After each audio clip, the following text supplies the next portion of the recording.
In this episode, we talk with professional penetration tester, SANS Institute Principal Instructor, and author of the SANS SEC460 Enterprise Threat and Vulnerability Assessment class, Matt Toussain. Matt has been both deploying and getting caught by deception for years. Get ready to hear his stories on Take Back the Advantage.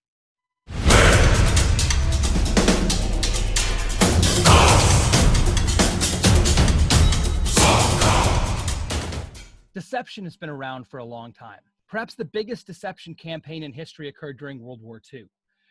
Now, at the time, the Germans knew that the Allied powers were going to be invading Europe. They just didn't know exactly when, and they didn't know where.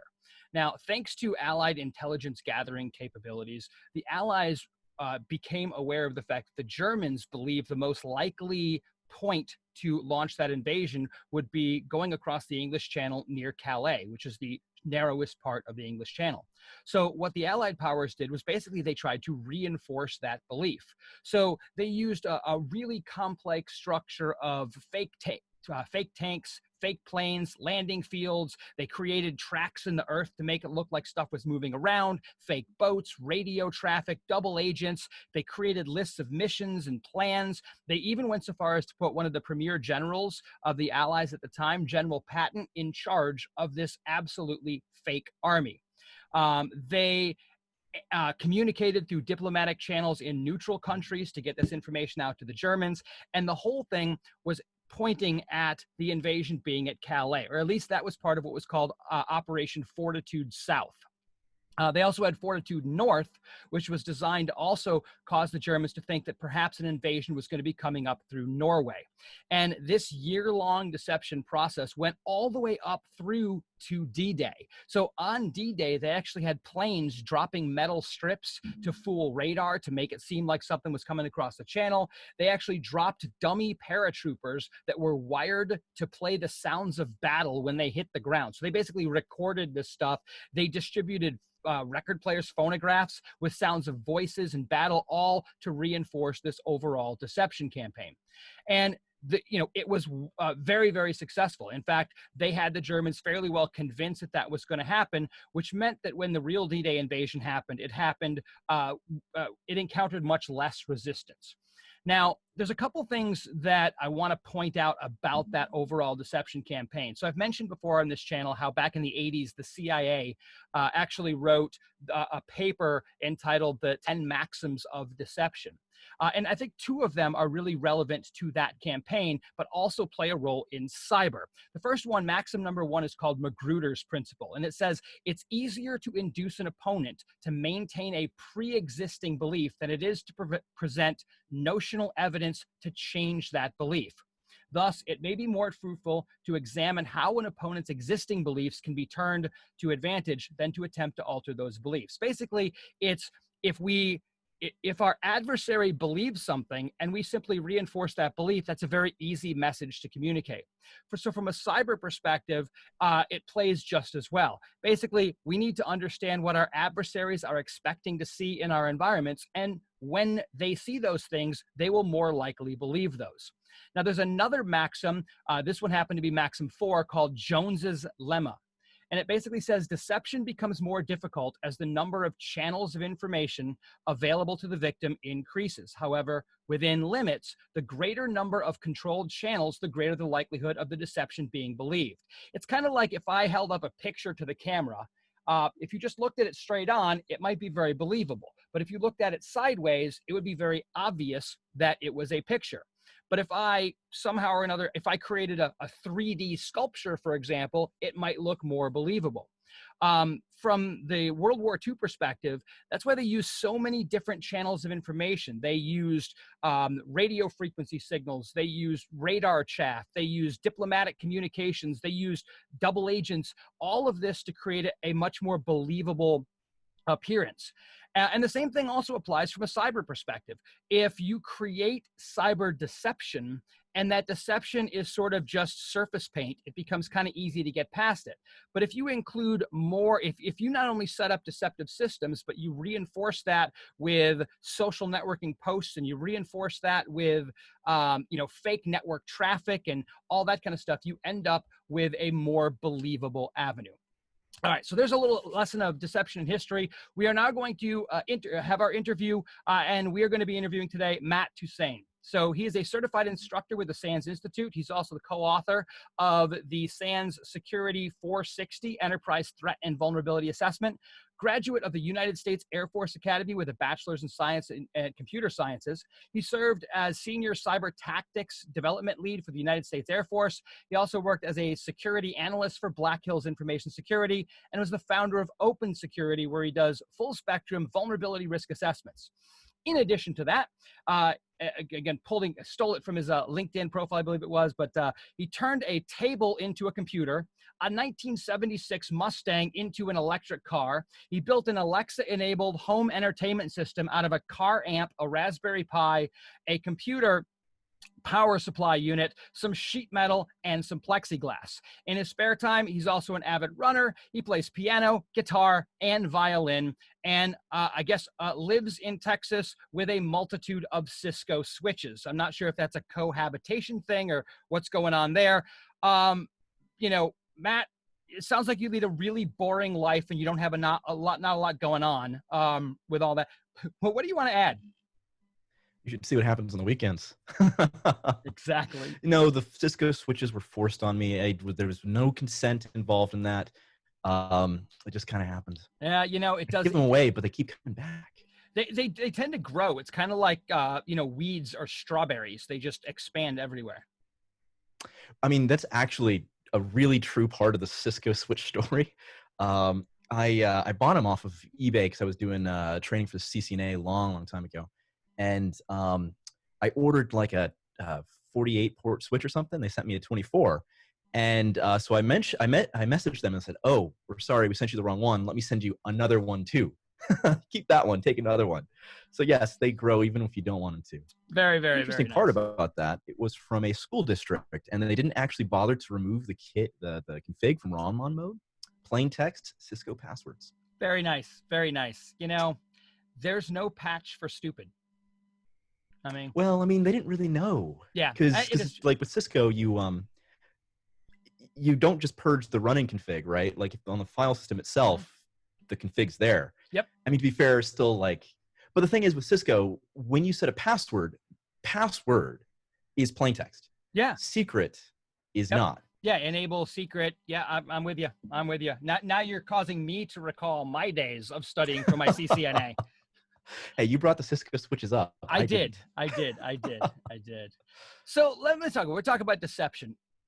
How long have you been involved in deception? What's your background? Ooh, it's been a little while now, going on 10 years actually. So my background with deception actually is from the U.S. military. I was in the we called it influence squadron for the U.S. Air Force. So there's a couple terms we use with deception, if you will. From a military context, we say things like MISO, which I guess is a little bit of an out-of-date term these days, or IO, as in influence operations, or sometimes might refer to it as MILDEC, as in military deception.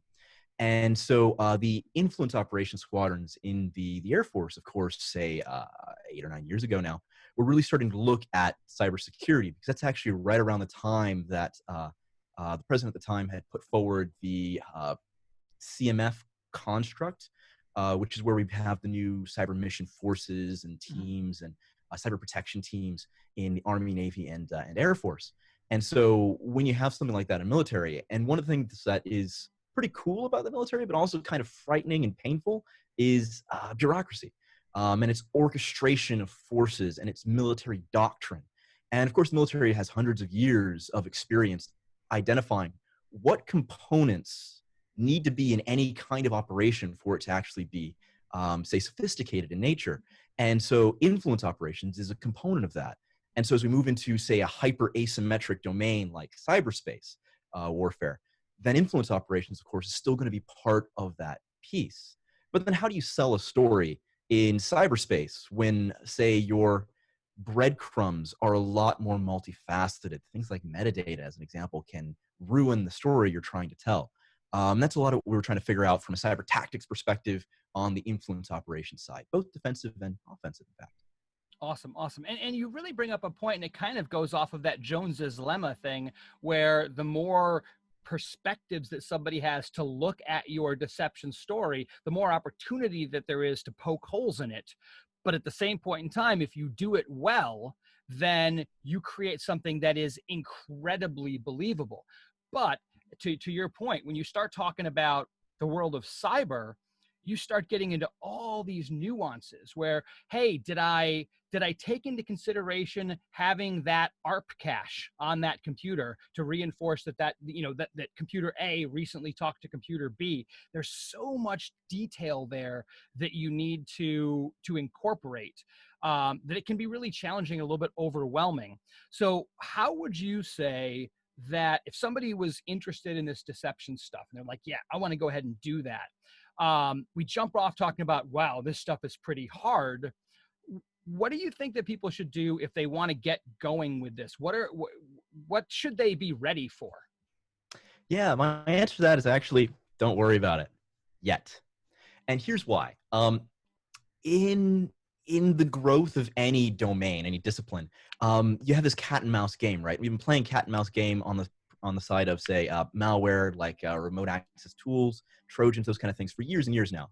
And so, you had antivirus, now you've got EDR, now you've got continuous monitoring systems, using Splunk or something to look at say, host event logs or ELK or whatever it might be. But what I mean is those things have grown in dimensionality. Cyberspace deception is actually still very, very young. Not because it needs to be, or not even because it is. It's just not encountered that often. And if it's not something that you have to overcome, you generally don't add it to your tactics tool bag. So let's say we're using something like cyberspace trapping on the defensive side. How deep of a story do you have to tell? And it's actually a pretty good comparison to, say, a book, right? Let's say you're a 3-year-old and you're reading The Foot Book by Dr. Seuss, right? You don't have to worry about a lot of suspension of disbelief with Dr. Seuss as a 3-year-old. But then you get a little older, maybe school's forced you into reading The Scarlet Letter by Nathaniel Hawthorne, right? It turns into a very different story, a deeper story. Mm-hmm. But I think in cyberspace deception right now, the key is to start. Because right now, if we look at attacker operations and what they might be doing to counter cyber deception, it is at the level of the footbook at best. So what you're saying is we can do really bad deception today because nobody's looking for it. And Absolutely. The good news of that is we already know, at least conceptually, how to do really good deception. So we don't need to go there today. And as the attackers become more sophisticated and become more aware of deception, well, all we need to do is raise our game incrementally. And I think that is a huge, huge point because people are scared of deception because they don't understand it. They don't, we as a culture are conditioned to be truthful, and deceiving people is wrong and bad. So there's a lot of resistance from that perspective. And I think your point is just do it, right? The way that I always put it is, if you're the person that puts up that netcat listener, just a simple netcat listener, and it detects a connection on a port that shouldn't be there, and you detect the bad guy on your network first, how big of a win is that, right? That is huge. So you talked about deception being new, yet not new. And the way that I like to put it all the time is deception, we're talking about millennia old concepts and decades old technology. Because let's face it, honeypots have been around for a long time, right? That kind of the core technology has been around for a very long time. We're just doing it in a slightly different way. But a lot of people kind of conflate what we did 15 years ago with honeypots and deception today. Now, I understand that maybe the core technology might be similar, but how would you differentiate deception today from honeypots of yesterday? Yeah, so actually I think that's a really good point because the first type of system that comes up in a conversation about deception is generally the honeypot, almost always. And I would posit that a honeypot is not by its very nature actually a deceptive system. For example, like if you look at honeypots as a concept from original perspective, right? It's actually a research tool. It lets you put something out there and see what happens to it so that you can maybe drive threat intelligence or something, or you can get an idea of what's out there. But that doesn't actually mean that it's supposed to be deceptive. It happens to be a little interesting insofar as when an attacker gets on it, they're expecting to be on something more legitimate. And so maybe you could say that they're deceived in that. But the purpose fundamentally of a honeypot isn't actually necessarily to sell a story to an attacker outside of one specific purpose. Mm-hmm. In a honeypot, the longer you can get the attacker to be on there, the more stuff you can observe and the more you can build your body of knowledge. So when you have deception, if you will, in a honeypot, it's actually there for its original purpose, which generally is something like research. But if we actually start talking about more modern ideas with cyberspace deception, we're luring and telling a story, not necessarily to have them spin their wheels, but to use it as a specific detective control.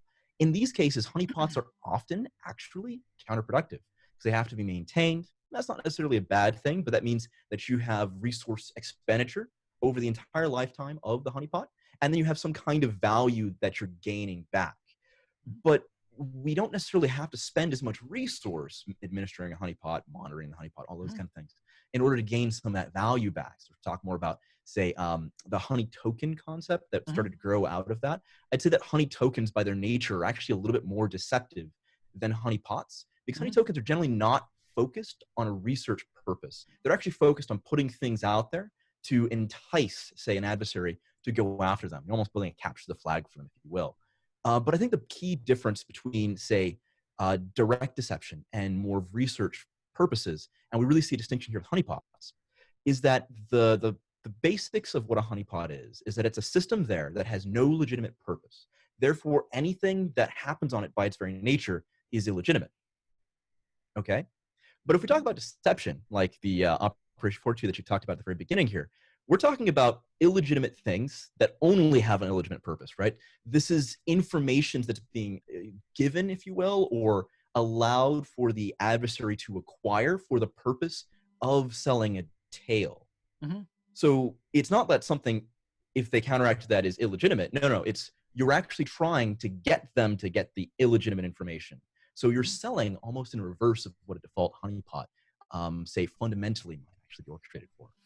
Yeah, the way that I like to look at it is, if you look back in the days of honeypot, we talked about low interaction, medium interaction, and high interaction.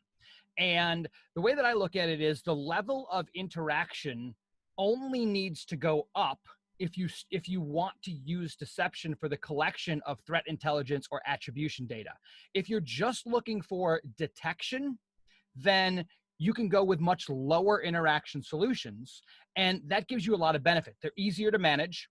There's less likelihood of the attacker breaking contain, right? If I give them a whole system, the attacker could quite easily, maybe there's a vulnerability that I'm not aware of, right? The attacker could break contain, but if all I give them is an open port, or if I just give them a credential to use or whatever, I'm going to be able to detect them very effectively. I'm probably not going to get a lot in terms of threat intelligence or attribution information, but that may not be the goal. I was talking with, actually last week, I was talking with Lance Spitzner, and he laid out this kind of triangle thing previously to me, where he talks about the benefits of deception. And he says that like the bottom of the triangle is detection.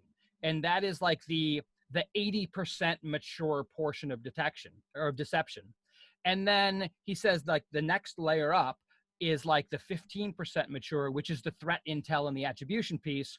And then the tiny point of it, the 5% mature piece, is that active attacker engagement, where we shift resources from tuning our IDSs and tweaking our SIMs and shift those to being able to, on the fly, change our deception story based on what the attackers are doing.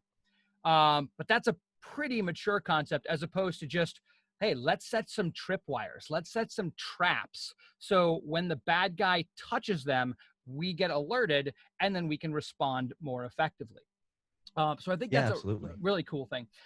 So let me ask you this: what's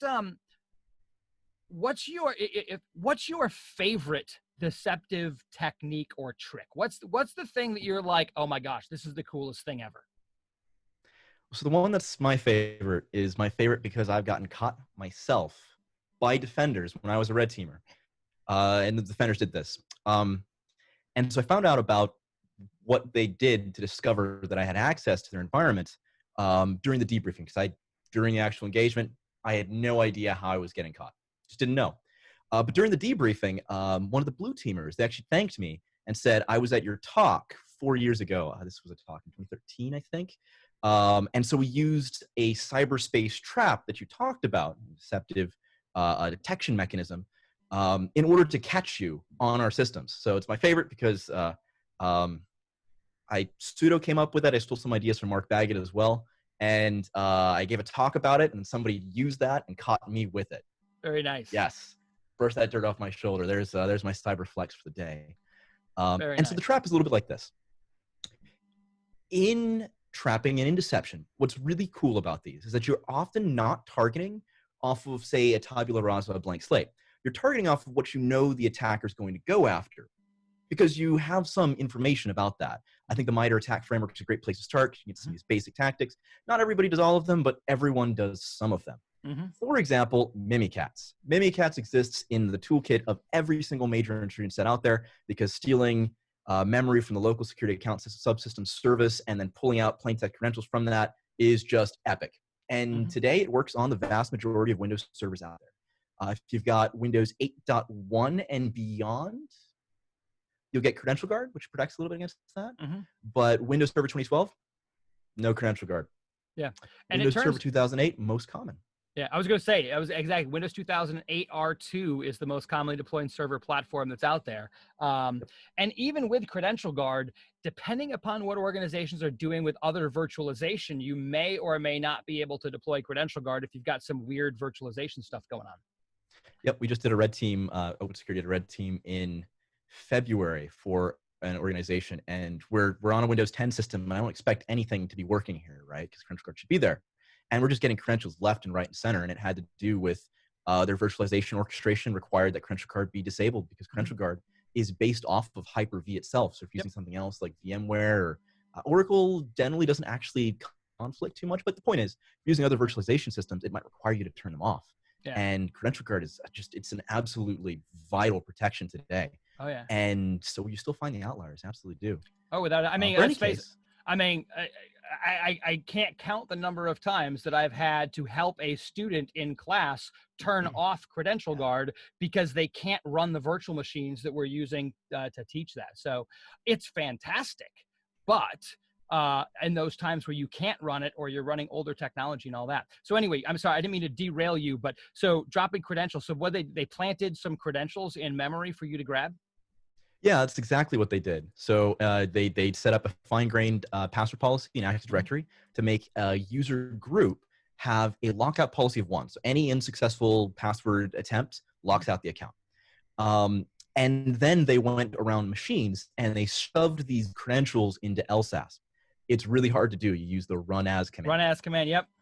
I think there's a PowerShell script that does it as well. Yeah, there's a PowerShell script. It's Fuzzy Security, I think, is the name of the repo. Yeah. PowerShell script's outstanding because you can run that across your environment with WinRM and such too. Which I know about because you told me about it. So I'm reinforcing your excellence, right? I'm all about that automation where you can pull it off. And in this case, like, I mean, if an attacker gets on a system and they're trying to get domain admin, they're going to use Mimikatz. And if they get a domain admin password from Mimikatz, they ran Mimikatz to get that. They're going to use it. Oh, yeah. Oh, yeah. And so you use it. And as the attacker, it doesn't work because, of course, it's not the actual real credential. It doesn't have to be the real password in order to get it in memory. And so when it doesn't work, what do you think as the attacker? You think, oh, it looks like the domain admin must have logged into the system a long time ago. The password's probably changed since the last login. Oh, well, that happens all the time. Like if you're out there doing a red team, you know, 2 out of 3 times the DA password that you get, if you're unlucky, just wasn't actually still valid for, you know, the entire domain. That happens. Happens all the time. So you don't think anything of it. And a little bit of time goes by, and then you get booted out of the environment. What happened? Did you trip EDR somewhere? Did they block on a firewall? You don't know. All you know is you don't got shells anymore. That hurts. That hurts a bunch. Yeah, and I think that one of the key pieces to this, and you know, I think both you and I are quite fond of quoting Sun Tzu when it comes to deception. And I'm going to paraphrase this because I don't have the quote in front of me, but he basically says, if you know your enemy and yourself, you will not be imperiled in a single battle. If you know yourself but not the enemy, you will win one and you will lose one. If you don't know yourself or the enemy, you will be, imperiled in every battle you face. I'm sure I mangled the end of it, but you get the point, right? And this is one of those things that I think that people need to appreciate is you need to know your enemy. You need to know the adversary. And you mentioned the MITRE attack matrix, which is a fantastic place to start because not everybody has experience as a penetration tester or doing offensively oriented security operations. And that's a great place to start, to say, here's a bunch of stuff that bad guys do. Let's figure out how we can counter that. But I think it's also equally important that we have to know ourselves. We have to know what our networks look like, what sensitive data is on our networks, where that sensitive data is, what it looks like. Really boring things like data inventory analysis and data classification, stuff like that, because that knowledge allows us to there's another quote, and I just remember the quote. I don't remember who said it, but it was something along the lines of, perhaps the essence of deception is attracting the adversary's attention to what you wish them to see and distracting it away from what you wish them not to see. If you don't know what's on your network, what's important, what's critical, then how do you make sure that you distract them away from that stuff? So this concept of know thy enemy and know thyself is really important. Not that it's critical. And going back to your point before, if you know none of that, you can pop deception up and it's still going to work really well. But the more that you know about that stuff, the better your story is going to be and the more advanced of an adversary you're going to be able to fool. Thoughts? Absolutely. I think you can go even a step further. If you know yourself, right, you know the story that the attacker wants to see, right? Let's say I'm a software development company. We make video games, and one of our threat models is that an attacker might want to try to get into our network and steal our source code for the video games so they can get a crack or they can get the game for free, whatever it is, right? Mm-hmm. There's a lot of these circumstances where they might want to get in your environment and take some kind of data. Well, if we know that our big IP is the video game, what kind of techniques might an attacker use to try to find the stuff they're looking for? Might they look for open shares inside the environment? Mm-hmm. Great one. Yeah. Or even so far as to, maybe they're going to use, once they get access, they're going to use regular expressions to look for certain key, patterns of data, create those. It's that whole understand. There's another quote. This one actually came from a book called, no, it wasn't a book. This was actually so the United States became aware that the Russians were basically trying to maintain technological equivalence with the West by basically buying or stealing technology. And there was a dossier that had been put together by a KGB agent that was funneled through the French to the US. And it basically had a list of all the people involved in this technology theft ring that was being done by the Russians at the time, or the Soviet Union at the time. This was back in the 80s. And so the Soviet Union was trying to build an oil pipeline using stolen technology. Well, we became aware of this particular, targeted attack. And we knew that they were going to target this Canadian plant where they were developing these microchips. So what ended up happening was they got in front of this and they messed with the microchips. So they would pass Soviet QA inspections, but they would fail in production. And so the result of this was the largest non-nuclear explosion seen from space. They blew up this pipeline because of the bad chips. Somewhere in Siberia. Apparently nobody was hurt, but the benefits of this, so first of all, the Soviets are set back, but they also realized that they couldn't trust any of their stolen technology anymore. And the reason why I brought that up was there was a quote. There was an economist who was working at the time, it was the Reagan administration, and he basically said something along the lines of, well, now we know what the Soviets want, why don't we help them with their shopping, right? When we know what our adversary wants and we just give it to them, no, don't just give it to them. Make them work for it, but still give it to them, right? If you present something and it's too easy, it will likely be disbelieved. But if you make them work for it, then they're going to believe it more heavily. And that's that concept of, if you know what your adversary wants, give it to them under circumstances that you control. It's like one of those weird things that people don't, it's kind of counterintuitive, but sometimes when we deploy deception, we hide it. And you're like, why would you do that? We want the deception message to be given to the adversary. Yes, we do, but we don't want it to be so obvious that they're suspicious of it. So if we hide the deception, there's some crazy terminology that I've bumped into. This would be something called a non-essential element of deceptive information, NEDI. This non-essential element of deceptive information is deception that is hidden. We want the attacker to discover it. And then they will more likely to believe it. It's really cool stuff. Yeah, I mean, that brings into a much deeper conversation, actually, about intel gain loss that I think is just so vital. For example, like I always bring this up as part of the Mimikat trap example. What if you do the same thing with password.txt files on people's desktops? Attackers go for those all the time. But what happens if the attacker goes after your network, they steal the password.txt, they try it, and they get booted out a couple hours later? And then 2 weeks go by, they make it back in, same thing happens. This happens a couple times. After like 2 or 3 times this happening, is the attackers start to get suspicious and think maybe these aren't real passwords, maybe they're getting caught because of them. And if they do, let's say they get back in again, and they find their way onto a domain admin system, there's a password.txt file there. Do they use that password? Yeah, it's hard. operand conditioning of hackers, right? Yeah. You swat their hand every time they do something, and they stop doing that. Now, the counter to that, or a similar aspect to that, is maybe you don't swat the mosquito. And that's one of the things that, like, traditional incident response, bad guys on my network, swat the mosquito, they're gone. But if we kick them off the network, they're going to change their IP address. They might change their techniques, their practices, what they're going to do, and they're harder to catch now.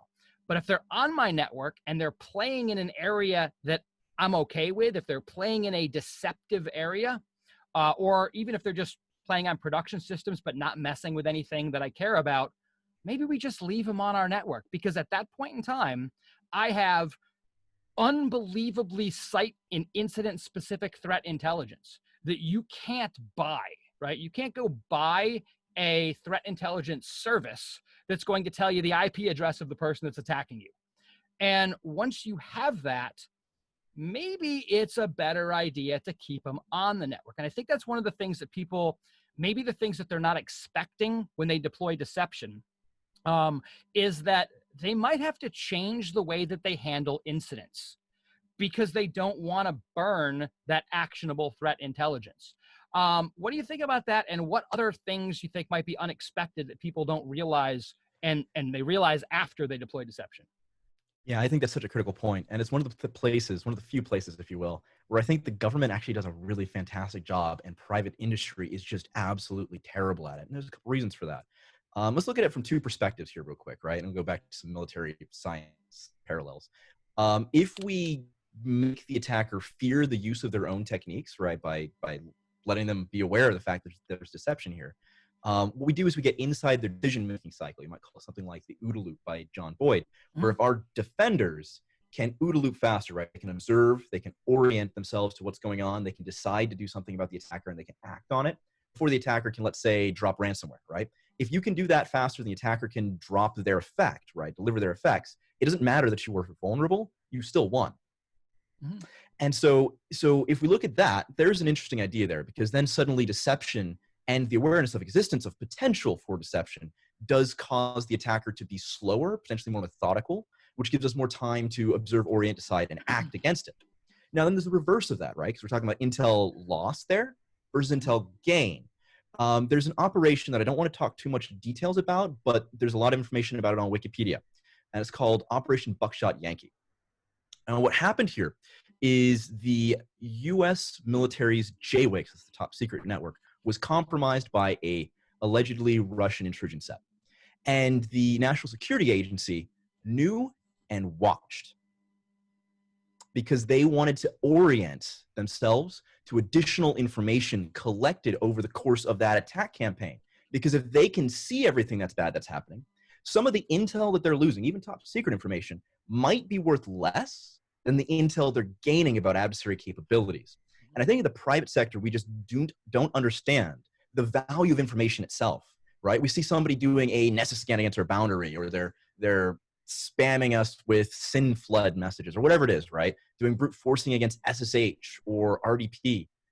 And we want to block that IP address. Now, if we block that IP address, we do gain some value from that intel, right? Because now that attack has ceased. For how long? If the attacker is just spawning up a new IP address on something like DigitalOcean, 5 minutes of value gained from the value of that information. What if 3 weeks later, something internal to your environment is beaconing out to that IP address? If instead of blocking it, we monitored for it, that threat intelligence might have gone from 5 minutes of value to 3 weeks of the attacker's attack campaign. That might be enough of a deterrent to stop things in the track right off the bat. And deceptive systems have the most amazing opportunity of being able to grab these pieces of threat intel because you're providing the attacker the story that they're looking to develop, and you're monitoring all the stuff that happens accordingly. Yeah, I think that's a super important point when you start talking about the value of that information. I mean, it's not dissimilar to like circumstances in World War II where the Allies had broken both Japanese purple encryption and Germans Enigma encryption, and were able to use that to understand where attacks were coming. And you would think that the logical thing would to do is if you were to find out about an attack that was planned, you would stop the attack. But if you did that, you would burn the fact that you had that capability of decrypting that information. So sometimes you got to let the attack go in order to make that happen. And to your point about the attacker slowing down, I think I've said this before on this channel, but one of the things that I'm planning on doing when I roll out the deception class is day 1 of class, I'm going to put a big bowl of Jelly Belly jelly beans. You know, those ones that taste like butter popcorn and all that kind of stuff? Jelly Belly jelly beans, great. Except for that same company has nasty flavors of jelly beans that look exactly the same. So day 1, lovely, wonderful flavors. Day 2, I'm mixing in the nasty flavors. So instead of buttered popcorn, it's earwax or whatever. And I'm telling the class that I did that. Hey, here's more jelly beans, but there's nasty flavors in there as well. So in some cases, the students just aren't even going to try it, right? They're not going to risk it, or they're going to like sample very carefully, it's going to slow them down. So while a lot of organizations believe that you do not want the adversary knowing that you're using deception, and it's definitely ideal to not have your adversary be aware of the deception, but even if they are, the absolute worst case scenario from a defensive perspective is that the attacker has to slow down. And therefore, it might take us a little longer to detect them, but they've done less in that time frame. And that is such a huge, huge, huge, huge thing. It's one of those things that and I've said it before, I've said it to you, but I honestly believe that when deception becomes the norm, it will be easier to physically break into a facility and steal data than it will be to do it across the network and not get caught. To be fair, it's pretty easy to break into facilities. True, but there is a logistics challenge to it, right? You know, and there is an increased risk of getting caught because of that physical access. But I honestly think that it will be easier to do that than to hack across the internet once it becomes real. It really does. I think that's so right. Right now, the internet is just such a target-rich environment. It's just infinite opportunity there. And worst case scenario, I don't like your jelly beans or don't trust your jelly beans. I'm going to go down to the corner store and get my own jelly beans, right? And that's the internet today. Yep. There's a story joke, whatever. These 2 guys, they're hiking in the woods, and they come around a bend in a trail, and down at the other end of the trail, there's a big giant bear, and it's charging him. It's going to eat him. You got to go with a little creative license here in this one, right? So one of the guys throws his pack off, takes his hiking boots off, and puts running shoes on. Apparently the bear's not that fast, I guess, but whatever. So he puts running shoes on. The other guy's like, dude, you can't outrun a bear. Guy says, I don't need to outrun the bear. I just need to outrun you. You know, if you... I used to live in Alaska. That's not how the story goes. No, in Alaska, everyone's got a handgun. Yes. And it's not for the bear. Yes. But that's the, the concept of if you make yourself a harder target than somebody else with the target rich environment that we have today, people are just going to go to somebody else, right? If they can. And so deception can provide detection, but it can provide deterrence. It can provide threat intelligence. It can provide attribution information. And this is really, I think, where the key of this is where things end up. And I've said this many times as I've talked to different people about deception. And that is one of the biggest failings that we have in computer security is we pit technology against a human being. All of our defensive controls are a piece of technology that's being put in the way of a human being. And the human will always win that battle. But imagine when we get to the point where we can free up resources from tuning our sim and move them over to actively engaging with the attacker. So now the technology becomes a tool of a human who is now facing up against another human. And guess what? When it comes to organizations, right? Businesses, government organizations, whatever, we have every advantage over the bad guys. We have budget, we have resources, we have people, we have technology. We lose, in large part, at least my opinion, we lose for two reasons. One is that most of our detection technology is focused on looking for evil, and the bad guys use deception to make evil look like not evil. And so there's a book by a guy named Barton Whaley called Practice to Deceive. And it's my favorite quote on deception. He says, in combat, deception strengthens the weaker side. And when all other things are equal, the more deceptive player or team will always win. Well, this is where we are today in the world of cybersecurity, right? The bad guys use deception and we don't. And therefore we lose every single day. And all it takes is for us to change mindset. And the craziest thing about deception, it's ridiculously easy. It's really inexpensive. I mean, even the commercial solutions that are out there aren't anywhere near the price points as a lot of traditional defensive technologies that are out there. You can go out. I had an interview last week with Haroon Mir, who's the founder of Thinkst, the Thinkst Canary folks and all that. And with that technology, you can spend $1,000, $2,000 and pop up a deceptive system in 5 minutes. And if it catches something, great. And they also have the canary tokens and all that kind of fun stuff.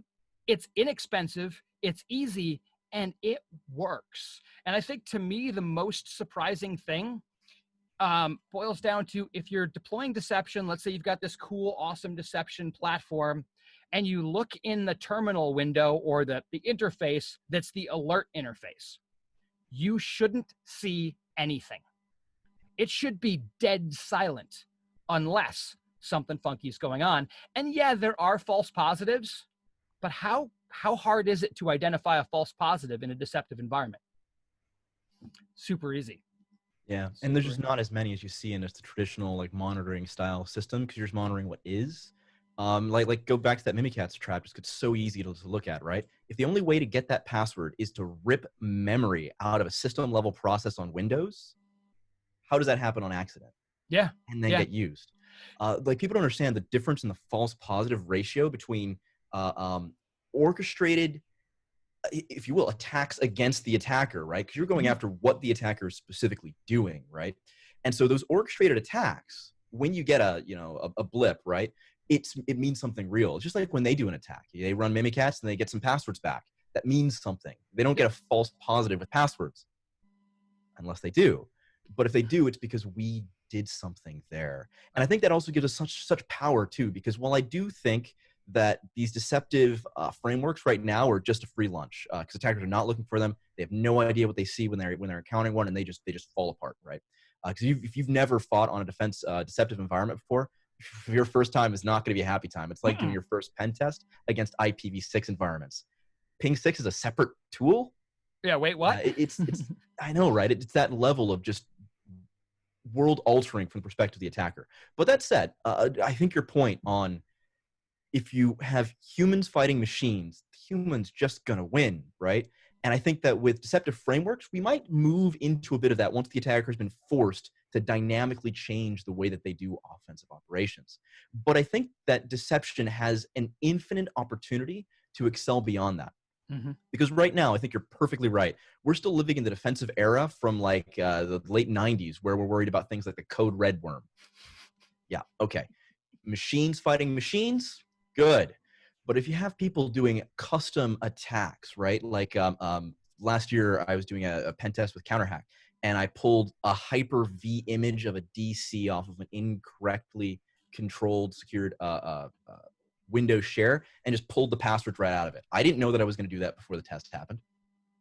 Yep. And so they couldn't necessarily have known that either. I mean, yes, it's a big vulnerability. You want to patch it, you want to secure that, gotcha. But you're never going to know everything. And the thing is, the attacker doesn't know everything they're going to do until they're presented with the environment. But on the defensive side, if we were looking at some kind of deception thing, an attacker will never know what deceptive solutions that we've put in our environment that we know better than them because it's our environment, right? We have this advantage because we own the terrain. I mean, like if you read Sun Tzu, you'll find infinite quotes on management of the battle space, the terrain. It's not just knowing your enemy and knowing yourself. It's also knowing your freedom of maneuver and your ability to operate within that operating environment. And if the attacker knows your environment better than you, they're going to win. They're just going to win. And these days, most of the organizations that I've done incident response for, and they've been too many lately, the organization themselves or the managed service provider for that organization just doesn't understand the environment at all. They just don't know. In fact, most recent incident response I did, the MSP created an account called Test 3 on a publicly accessible Bastion host with remote desktop, and the password was password123. Awesome. And that was up for 2 years before the attackers got in. I have no understanding of how it took that long for a brute force attack to be successful, because while we were doing the incident response, I had a lot of trouble figuring out who the actual attackers were, because there were dozens of different organizations constantly brute forcing that in real time while we were trying to handle the incident for the one that was successful. Mm-hmm. And it's, you talk about that, and in all honesty, not knowing that is marginally understandable. I mean, I talk to customers all day long. How many nodes are on your network? We don't know. Wait, I mean, when organizations don't know the most basic facts about their environment, that does create a really big challenge. And you talked about an OODA loop before. And one of the things that I always say is that in familiar environments, you have the OODA loop advantage because you don't have to spend a lot of time observing and orienting. You're right on to deciding and acting while your adversary is still trying to figure out where they are. But that's in familiar environments. And the sad fact of the matter is many organizations don't know their own environments. And I'll be honest with you, if I can talk to people about deception and they don't even implement it, but they do take it as an opportunity to learn their own environments, that's a win just by itself. Absolutely. Just by itself. So I know we've been kind of going at this for quite a bit of time now. Let's try to wrap things up a little bit, but I want to throw the door out to you. What would you want to leave everybody with respect to deception?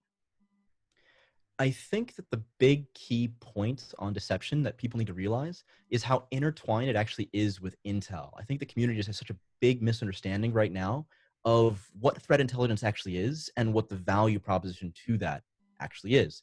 And it's because we buy these threat intelligence feeds that just don't actually fit that mold or that niche. And so if we look at the deceptive opportunity to garner that threat intelligence off of real attacks that are occurring against us, we need to appreciate the value of those. And if we appreciate the value of that threat intelligence, it makes it very self-evident of how important it really is for us to start orchestrating these deceptive solutions. Because we understand how important that information actually is. When it's that, let's say, level of actionable intelligence, right? Mm-hmm. Well, then we can actually really understand how important these deceptive systems are. And I think if I'm going to leave anybody with just a trite expression, it's follow Nike. Just do it. It's not as hard as you think it is. If you come up with something yourself, even if it's really silly, the sillier it is and the more personal it is, the less likely it is that an attacker is going to recognize it. And that's really powerful. It is absolutely important. And, you know, this concept of it becomes a self-reinforcing loop. We put deception, which allows us to collect threat intelligence. The more threat intelligence that we have, the better our deception is going to be, which allows us to collect even more threat intelligence, which improves our deception. And it just keeps going. And as the attackers ramp up their capabilities for dealing with deception, we're already ahead of them on that loop. So we just keep ramping it up based on how they change what they do. And I mean, that is the best case scenario where everything that we do reinforces everything else that we do. And it's so, so powerful. Yeah, bingo. I mean, omniscience is key. And we don't really recognize this in the private sector, I don't think. But like if we look back to, I guess it was about a year ago now, it came out that the Pentagon was hacked and the IVD, that's the Dutch intelligence service, was the folks who told us that we were compromised by the Russians, allegedly. And the reason we know this is because the president said it to the world. Yep. But the thing that happens there, and this isn't something that we can technically do on the defensive side, right? Hacking back, it's legal. There's some legislation going through on that, but I wouldn't get your hopes up. Yeah. But if you have the ability to get infinite information, it doesn't even matter if your defense is bad, right? If you can watch the attackers do everything that they're doing to hack you, defense is trivial at that point, right? And so while we're not, say, major intelligence services for tier one nation states, we don't have that level of insight, what we can appreciate is that approaching anything we do to approach that has extreme value. I mean, the other thing about tier one nation states, because I also helped to author the 570 course with SANS, TVT, and we go through threat emulation of 3 different attack tiers, if you will, tier 5, 3, and 1. And in the tier 1 attack, the attackers have all of the passwords. Why? Because that's the real world. The tier 1 nation states, they don't generally have to crack passwords to begin an operation. They already have it. You might call that operational preparation of the battle space or something like that. They've just got that information. How do they get it? There's a lot of ways. Right, ways. And that kind of points out that sort of sometimes overused and abused term of APT, or advanced persistent threat. And a lot of times people just sort of infer that advanced is they have magic tools. And the fact of the matter is, well, some nation state organizations do have some really cool tools. The fact of the matter is, a lot of it is just using the same tools and techniques that everybody else is using, but they have operationalized it. They have made it a business or a mission to be able to execute these attacks. And again, preparing the battlefield, all that kind of stuff is part and parcel to that. And that, again, provides those adversaries with a tremendous advantage against their victims. Yeah, in fact. Yeah. Sorry. No, go ahead. I was going to say threat intelligence acquisition is most of the point. So we call that prioritized intelligence requirements, or PIRs. And so you'll have groups where there's just the PIRs are up on the board, and it's which ones are we going to go try to get the information about today. And it might be something simple as password, might be a dossier on individual. The list goes on, but it's everything you could possibly imagine needing to know. I mean, if you're looking at an organization like the NSA, an equivalency there between NSA and God is not far outside of the question. Oh yeah. So awesome. This has been so much fun. I've really enjoyed it. Let me give you an opportunity. Is there anything, like, I know that you're doing some stuff with Black Hills and some, either I guess podcasts or YouTube channels. What pimp yourself. What do you want people to go look at? Sure, doing all kinds of stuff these days. I've got my own YouTube channel. This one's actually featured on my channel, so nice. Awesome. Right. And that's just all kinds of security-related videos, be it things on vulnerability assessment or penetration testing. I'll sometimes do a Tactics Tuesday, where it's just some little-known feature, like, let's say, packet tracing in Nmap that I'm showing off in a real quick video. I, of course, am with Open Security, and so we do blogs on the Open Security site as well, all kinds of hacking stuff. In fact, my big focus for this year is what I like to call lowering the barrier to entry, because I think that we're starting to hoard all of this intrinsic cybersecurity knowledge in these cells of excellence, if you will, and it's becoming more and more difficult to, I think, break into cybersecurity, and I think that's a problem.